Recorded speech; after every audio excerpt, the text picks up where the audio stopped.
ನೋಡಿ ಫ್ರೆಂಡ್ಸ್, ಈ ಥರ ನೀವು ಹಾಕಿರೋ ಮನಿ ಪ್ಲಾಂಟಲ್ಲಿ ಈ ಥರ ವೈಟ್ಗೆ ಆಗಿದೆಯಾ, ತಿರ್ಗಾ ಯೆಲ್ಲೋ ಕಲರ್ ಈ ಥರ ಸುಟ್ಟಂಗೆ ಆಗ್ತಾ ಇದೆಯಾ, ತಿರ್ಗಾ ಈ ಥರ ಒಂಥರ ಮುದುರ್ದಂಗೆ ಆಗ್ತಾ ಇದೆಯಾ ಬಿಸಿಲಿಗೋಸ್ಕರ.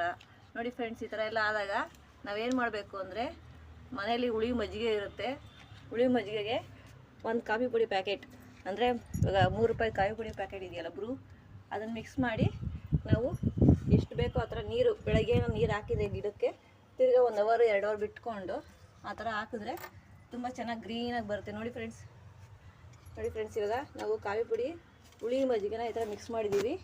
ಮಿಕ್ಸ್ ಮಾಡಿ ತಿರ್ಗಾ ಟೀ ಸೊಪ್ಪು ಹಾಕಿದ್ದೀವಿ. ಕಾಫಿ ಪುಡಿ ಹುಳಿ ಮಜ್ಜಿಗೆ ನೀವೆಷ್ಟು ತೆಳ್ಳಗೆ ಬೇಕೋ ಅಷ್ಟಕ್ಕೆ ಮಾಡಿಕೊಂಡು ಈ ಥರ ಅದ್ರ ಬುಡ ಎಲ್ಲಿರುತ್ತೋ ಆ ಬುಡಕ್ಕೆ ನೀವು ಅವಾಗ ಕೊಟ್ಕೊತಾ ಇದ್ರೆ ತುಂಬ ಕಲರ್ ಚೇಂಜ್ ಆಗುತ್ತೆ, ಗ್ರೀನಾಗಿ ಬರುತ್ತೆ. ಸಾಕು, ತುಂಬ ಚೆನ್ನಾಗಿ ಬರುತ್ತೆ. ನೀವು ಹುಳಿ ಮಜ್ಜಿಗೆನ ವೇಸ್ಟ್ ಮಾಡಬೇಡಿ, ಯಾವುದೇ ಗಿಡಕ್ಕಾದ್ರೂ ಚೆನ್ನಾಗಿ ಕೊಟ್ಕೋ. ಇದಕ್ಕೆ ಸ್ವಲ್ಪ ಕಾಫಿ ಪುಡಿ ಮಿಕ್ಸ್ ಮಾಡಬೇಕಷ್ಟೇ.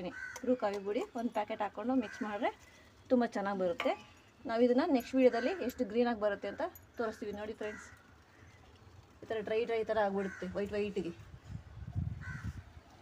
ಇದು ಚಿಕ್ಕದಾಗಿ ಟಿಪ್ಸು ನಾವು ಕೊಡ್ತಾರೋ ಮನೆ ಮದ್ದಲ್ಲಿ. ನೋಡಿ ವೀಕ್ಷಕರೇ, ಬಾಯ್.